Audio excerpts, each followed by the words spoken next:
bunların yolunu kesiyorlar. Bunlardan bir oğullarını istiyorlar. Ya diyorlar bir oğlumuzu vereceksiniz ya da sizleri öldüreceğiz burada. Buraya düşerlerse biraz zor çıkarız. Bana saldıran köpekler. Yani sahibinin koyunları.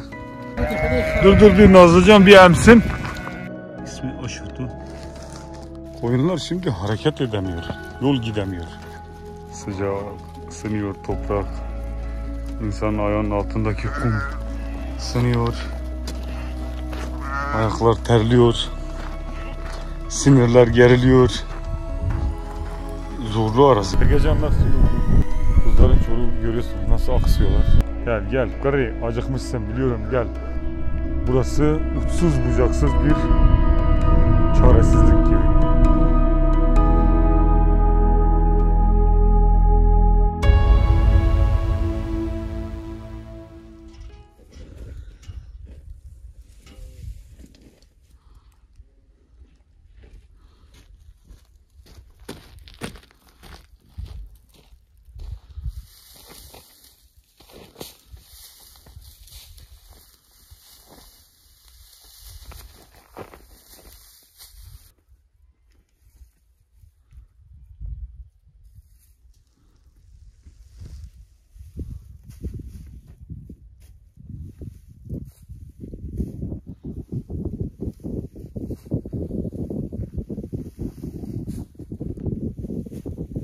Merhaba arkadaşlar, gene geldik koyunların yanına. Baktık dünden beri koyunlar aç. Kimi koyunlar da açlıktan gerçekten baktık ki bitap haldeler.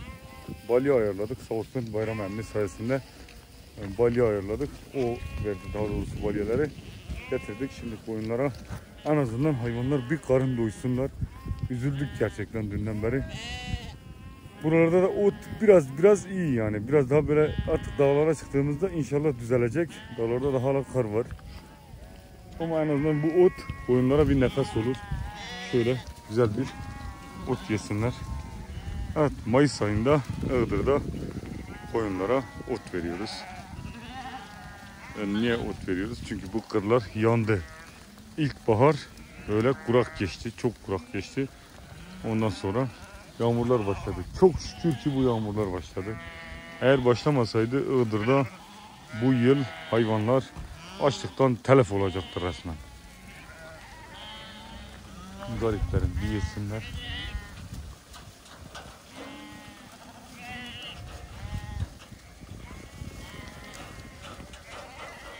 Ama dur kapak açıldı, dur. Bu kapak ver, bu kapak. Ne?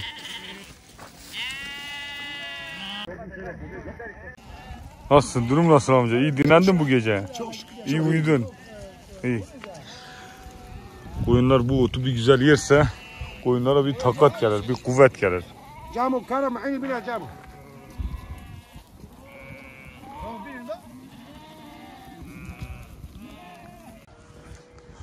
Su bu kırlarda büyük bir sorun.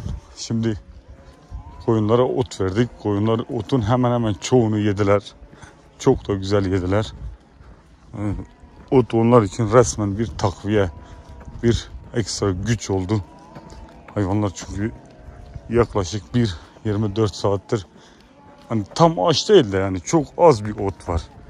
Yani öyle tamamen aç kaldıkları söylenemez ama ot çok az ve bu da hayvanları hem yoruyor.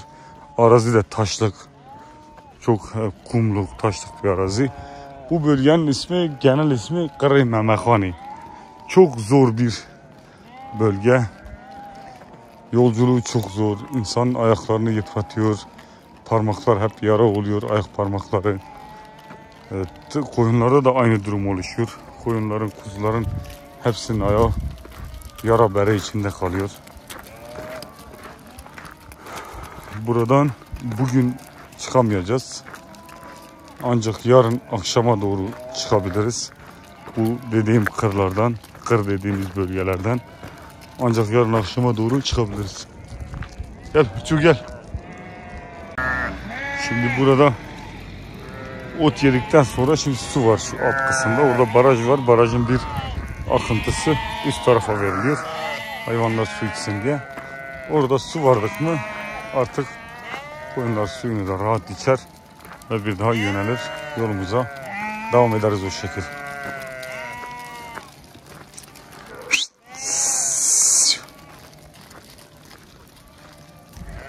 Beşu. Beşu'yu da arkadaşlar evde bıraktık. Eve gönderdik çünkü Beşu çok bu kırlarda yoruluyor. Hani bu kır bölge dediğimiz şu taşlık arazilerden çıktığımız zaman Beşu'yu getireceğiz. Dağlarda biraz daha yumuşak arazide. Hem yaşlı hem de ayağı biraz aksıyor. Bir de Cemal dayının dişi köpeği var. Onu getirdik.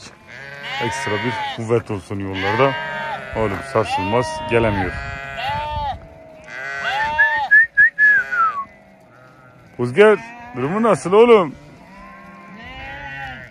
Bunlar gölgelikleri geziyor. Sular harıyor. O da bayağı yoruldu. Köpekler bile dayanamıyor yani bu arazide. Koyun aksıyor.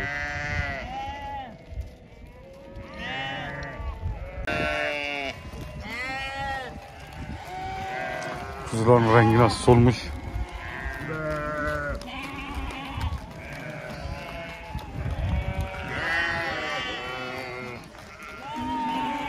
Ben de öne doğru geçeceğim çünkü orada gölet var. Göletin yanında baraj var. Koyunlar su için baraja atlamasın diye. Ben de koşayım öne doğru.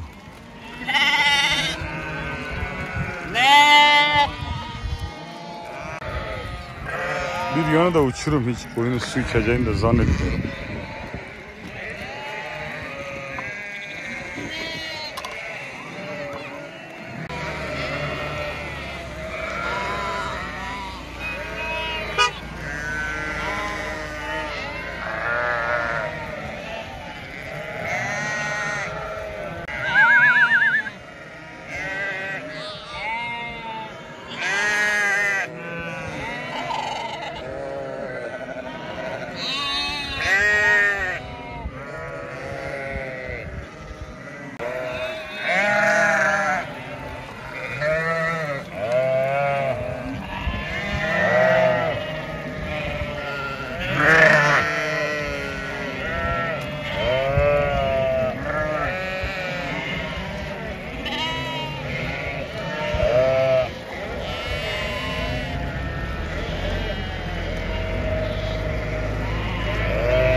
Gel. Gel. Cemal dayı, senin bu dişi köpeğin ismi neydi? Zülmü. Ha, Zülmü. Zülmü niye böyle aksıyor Cemal dayı? Sakat. Niye sakat? O başka bir tane it vardı, tuttu orayı kırdı. Ha, kemik mi kırıldı? Ha, kemik kırıldı, daha artık yağmur tutmuş. Ne olduysa bilmiyoruz. Bana şiş ya. Evet. Mamızlar da biraz onu engelliyor. Ha, doğrudur. Koşmasına engelliyor. Evet. Bakalım senin köpek nasıl? Kurtlara karşı göreceğiz. Göreceğiz. Şimdi ne Evet. desek? Şimdi ne desek asparagas olur. Öyle değil mi? Aynen, hep beraber test edeceğiz. Ama koyunu sahiplenmesi çok güzel. Sabahtan beri izliyorum. Böyle koyunu takip ediyor, önü arka. He. Geçen sene tek başına, 2 sene tek başına hiçbir tane vermedik burada. Köyde değil mi ama Evet. Kerimbeyli'de. Kerimbeyli köyünde. Orada da çok kurt var galiba. Orada hep çakal çok. En çok çakal. Çakal zayiat veriyor mu dayı koyunlara? Çakal ne yapıyor? Kuru koparıyor. Evet. Yani yine girse zaten çok veriyor. Ne bileyim. Bir de yasak bir mıntıkaya da giriyordunuz yasak değil mi? ya da askerin yeri. Evet. Sınır arası. Evet. Burada izin alıp buraya geçiyoruz. Orada çakal, kurt. Çoktur orada. Hiç zayiat verdin mi? Bir tane yaraladı. Evet. Bir Gündüz tane- mü gece mi? Biri gündüz yaralandı. Evet. Boynu kuyruğunu kopardı. Kurt arazda geçmiş bu tarafta. Su arazda var ya, geçmiş bu tarafta. Biz de öğle yemeğini yiyorduk. Ben arkadaşım. Oynar yürüttü yukarıya. Ben kaçtım, atıp çekip götürüyor. Kuyruğunda tutmuştu. O koyun hala burada. Ama bir tane de yatakta tutmuştu. İlk gece gelmiştik, bu ya o zaman anikti bilmiyordu. Kurdu kişi görmemişti. Ondan sonra alıştı, bu tarafa çekti. Artık ondan sonra kurtlara Evet. alıştı yani kurtlara. Şimdi izini biliyor, sürüyor. Evet. Hayvan ürktüğü zaman biliyor yani, kaçıyor yerine. Evet. Ha, hayvan koyun ürktüğü gibi o hemen o ürktüğü Evet. noktaya koşuyor. Evet. İyi, güzel alışmış o zaman. Yo, İyi bir takviye oldu. Evet. Beşo da gelse tamdır ekip. Ben şu yukarıda gelsin. Heh, Buralarda biraz buralar- sert ya. Doğrudur. Yazıktır yani. Aynen öyle. Perişan olur. Ha, buna da aksiyon aniktir ama. Enik olmasına rağmen o da aksi. Ama hem de hafif yani. Ha, Evet. ancak gidiyor ha. Aynen öyle. Özgür. Yani hayvana sert. Sert. Dayanmıyor hayvan. Aynen öyle. Dayı ben. Başında hem ihtiyar hem de kiloludur. Evet. Gezemiyor hayvan Aynen ondan öyle. dolayı. Dayı ben orayı bırakmayayım. Baraja düşerler. Ha. Hadi. Buraya düşerlerse biraz zor çıkarız. Hadi.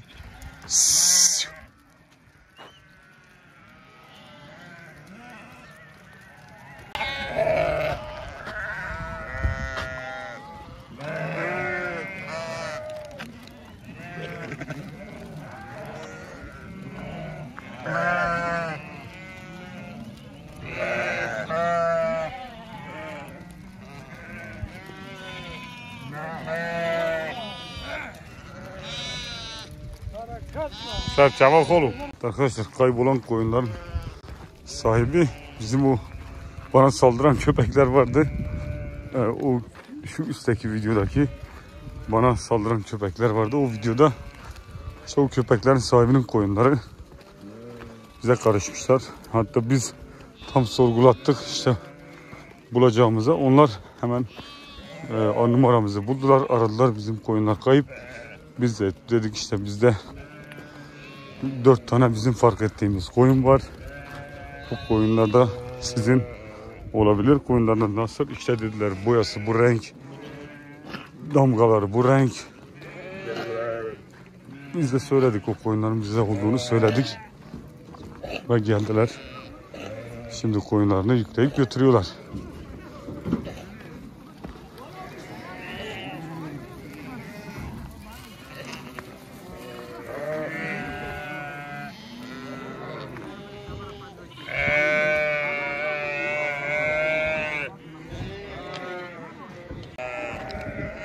Getir hadi.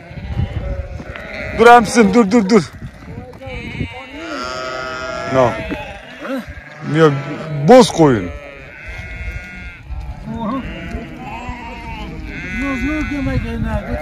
Dur bir Nazlıcan bir emsin. Nazlıcan. O dördünü de boşalt he. Vallahi fazla içmesin ölür. Tamam bak bir tane de bu koyundu. Bak kırmızı boyalı. Tamam. Kızı Nazlı'ya bak hele. Tamam abi götür at arabaya götür. Bir tane koyun da bu. Hatta şey belli zaten ya, Serkan onların şey var. Yo damga enleri var. En hem şurada hem şurada. Evet. Onlar da öyle helal insanlar. Koyuna öyle gelip Evet. Doğru. yok öyle insan onlar tanıyoruz yerlerden. Eski boyadır dayı. Eskidir, bir de enleri de hep kendi koyunları ya, hep aynı en. Hep koyunları Evet. hepsini tanıyorlar ya. Evet. Zaten hep koyunu olmasa tanıyamaz ki. Doğrudur. Tutamaz böyle. Ben Doğrudur. koyunu da- Buralarda yoğun bir aş otu kokusu var. Ben de baktım aş otu nerede bulduk. Şu ot. İsmi aş otu. Çok güzel kokuyor. Genellikle böyle kumluk yerlerde, kumluk, taşlık yerlerde falan yetişen bir ot. Cacık içinde, ayran çorbası, yayla çorbası içinde çok güzel bir tadı oluyor.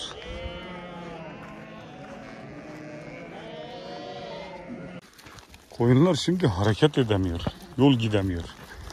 Biz mesela sonbaharın biz Tuzluca'dan sabah kalktık. Ertesi gün sabah bizim Halfeli'ye vardık. Yani onlarca kilometrelik bir yol. Koyunlar hareket ediyordu çünkü hızlı gidiyorlardı, biz koyunlara hatta yetişemiyorduk bile. Ama şimdi koyunlar böyle metre yürüyor. Hatta dün bayağı bir yol geldik biz. 20 kilometrelik yolu. Ondan sonra koyunlar tutulmuş vaziyette. Ot da yediler, su da içtiler. Biraz iyi ama bu kırlara çıkmalıyız. Şu çöller uçsuz bucaksız Arabistan çölleri gibi. Sıcak, ısınıyor toprak. İnsanın ayağının altındaki kum ısınıyor. Ayaklar terliyor. Sinirler geriliyor. Zorlu araziler.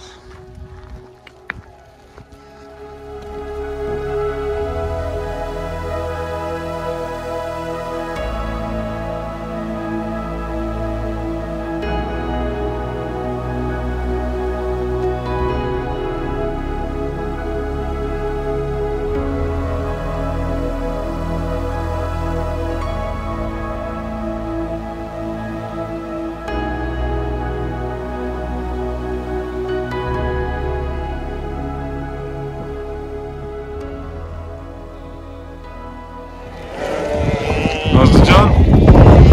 Hey Nazlıcan. Karnını doyurdun Nazlıcan.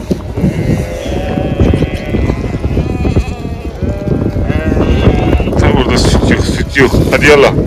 Yallah.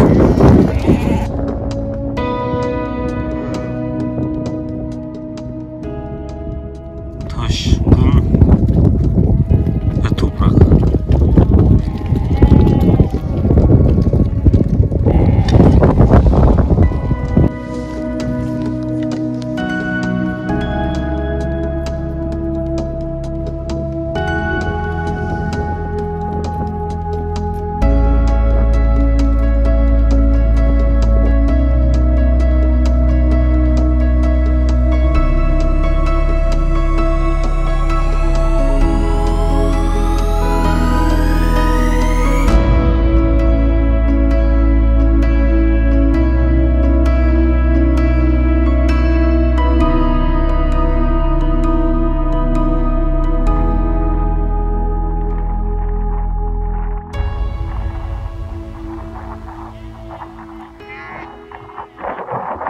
Dişi köpek tecrübeli dostum, hemen bu taraftan harekete geçti.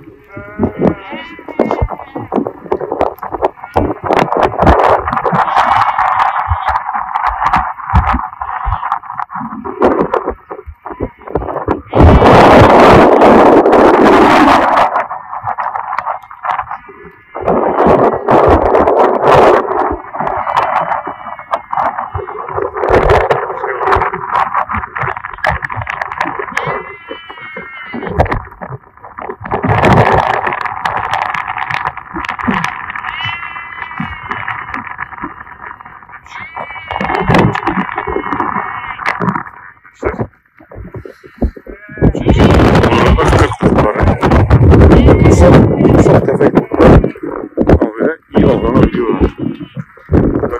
Böyle aç kalmışlar ki buralarına. Hepsi küçük kalmış.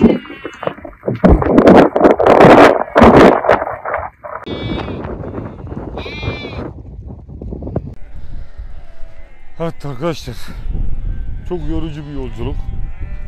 Bitmek bilmeyen kırlar, toz, toprak, yorulan kuzular, yorulan çobanlar, yorulan eşekler.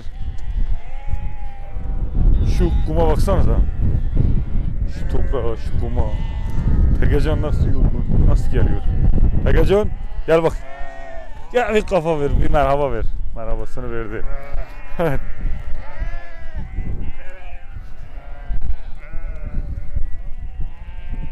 Palaz ne kadar yorulmuş.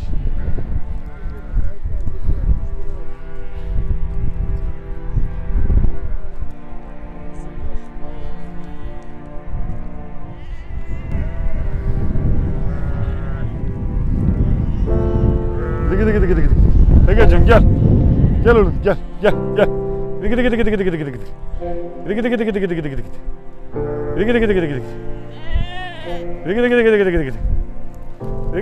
Gidi. Hey Tegecan hiç keyfi yok hiç. Hadi gidelim. Az bir şey böyle küçük küçük otlar var. O da bu son yağmurlar sayesinde çıkmış. Kuzların çoğu görüyorsunuz nasıl aksıyorlar. Arkada kalıyorlar. İnşallah üst kısımlara çıktığımızda artık yumuşak topraklarla buluşacaklar. Yeşil otlarla buluşacaklar. Öyle devam edecek yolculuğumuz.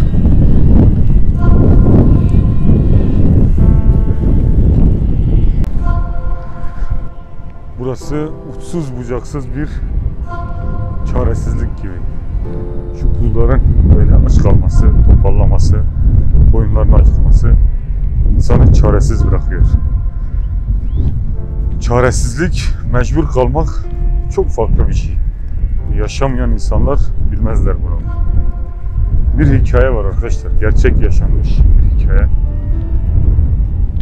İkinci Dünya Savaşı sırasında bir Yahudi, hali vakti yerinde olan, zengin olan birisi ve Yahudiler toplama kamplarına götürülüyor, işte öldürülüyor. Bu Alman arkadaşları var bunun. İşte Alman vatandaşı arkadaşlar var. Kendisi de Alman vatandaşı zaten. Ve Hollanda sınırında bir ev ayarlıyorlar buna. İşte oraya erzak depoluyorlar bir sürü. İşte bir 3 ay, 5 ay, 6 ay artık ne kadar uzun sürecekse. Çünkü savaşın en kötü yılları. Ve diğer devletler müdahale edeceğini biliyorlar. Onlar müdahale edene kadar o evde saklanıp savaşın bitmesini bekleyecekler. Planları bu şekilde. Ve 2 oğlu, karısı ve ona yardım eden Alman dostlarıyla birlikte bir arabaya binip o sınırdaki eve doğru gidiyorlar. Gittiklerinde o dönem eşkıyalık yapan Almanlar da var tabii. Bunların yolunu kesiyorlar. Yolunu kestiklerinde bunlardan bir oğullarını istiyorlar. Ya diyorlar bir oğlumuzu vereceksiniz ya da sizleri öldüreceğiz burada. Evet, adam ölecek, karısı ölecek, diğer oğlu da ölecek, diğer oğlu da ölecek. Ve Alman arkadaşlar da ona sırf yardım ettikleri için onlar da ölecek. Ve adam çaresiz bir oğlunu o eşkıyalara veriyor. O eşkıyalara verdiğinde artık bunlar gidiyor o eve ve aradan 1-2 yıl geçiyor. İşte NATO güçleri müdahale ediyor. Hatta NATO ondan sonra kuruluyor da işte Amerika, Fransa, İngiltere, bir yandan da Sovyetler bitiriyor savaşı. Neyse savaş bittikten sonra hayat normale dönünce adam ilk işi oğlunu aramaya başlıyor ve oğlunu yıllarca arıyor. Hayatının sonuna kadar oğlunu arıyor. İşte diğer oğlu büyüyor, evleniyor, çocuklar oluyor. O adamın ise ondan sonraki bütün hayatı hep o oğlunu aramakla geçiyor. Ve hastalanıyor. Hasta yatağında ölürken bile hep oğlunun ismini sayıklıyor. İşte çaresizlik budur. İnsanların yaptığı kötülükler bu güzelim dünyayı ne kadar çaresiz ve yaşanılmaz bir hale getiriyor.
Dayıcım nereye koşuyorsun dayıcım?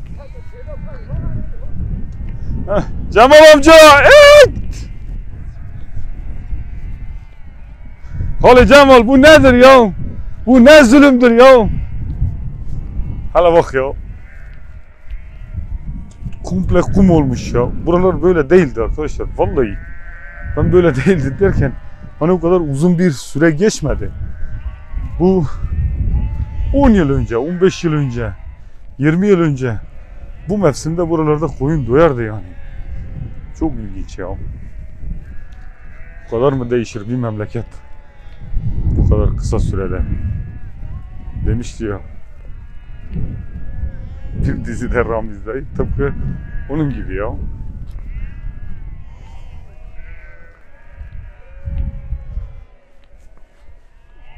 Cemal dayı da bir ara orman işletmede çalışıyordu. Buraları hep ağaçlandırmışlar o zaman. Hatta şöyle izler belli. Öyle ama hepsi kurumuş gitmiş ağaçlar. Kale Cemal!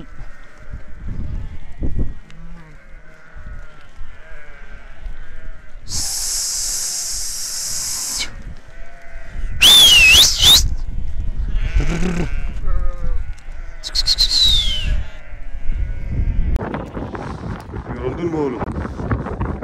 Sen de mi yoruldun?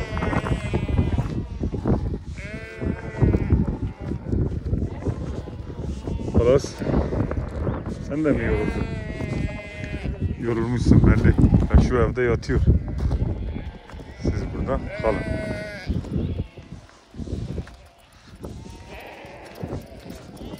Kimseyle dalaşmayın, tamam mı? Sağ işinize gücünüze bakın. Rüzgar, ne oldu? Bana dağımdaki fursun gitmiş. He? Hiç oradaki gibi bir fursun kalmamış. He? Burada bir sürü kalıyor. Onlar da bu üst kısımlarda falan otarıyor ama. Oh! Oh! Gel gel karı, acıkmışsın biliyorum, gel. Oh!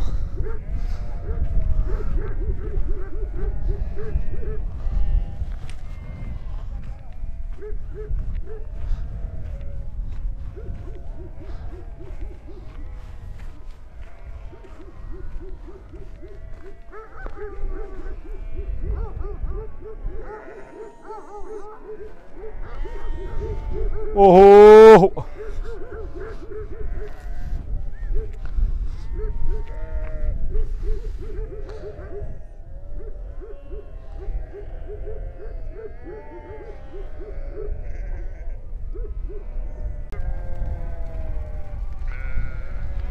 Dağlarda da bu sene yeni taze kar yağmış ve bugün kalkmadı o kar. Demek ki baya bir kalın bir kar örtüsü. Gideceğimiz yön arkadaşlar, Allah izin verirse şu dağlara doğru gideceğiz. Şu dağlardan daha da uzak dağlara. Çok uzak dağlara gideceğiz.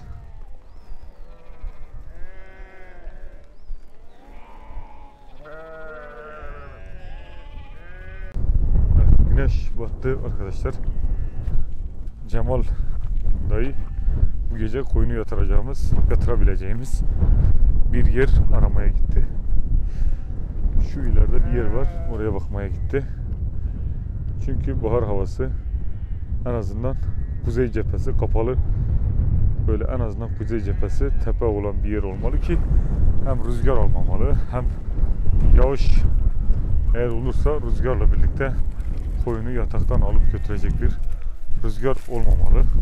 Bu yüzden yatak seçimi çok önemli. Bir de kurtlara karşı da güvenli olmalı. Yani birçok koşulun en azından minimum da olsa karşılayabilecek bir arazi olmalı. O yüzden arıyor. İnşallah güzel bir yer bulur. Bu gece çok yorgunuz. İyi ki dün gece eve gittik. Yoksa bu gece gerçekten dayanılmaz bir gece olurdu. Çünkü koyunlar muhtemelen bu gece durmayacak. Arkadaşlar, koyunları bu gece burada yatıracağız. Şöyle güneş battı, karanlık çöktü. Bir tane de böyle branda çadırımız var. Onu da Cemal dayı baktım gelmiş sağ olsun, ağaç bir şekil yapmış çünkü o kamp çadırları hiç uymuyor. Kırıldı gitti. Ya da çok dayanıklar var. Onlardan almak lazım. almadık. Tembellik biraz aslında. Evet arkadaşlar, bugünümüz de bizim böyle geçti. Bir sonraki videoda görüşmek üzere. Kendinize iyi bakın. Hoşça kalın.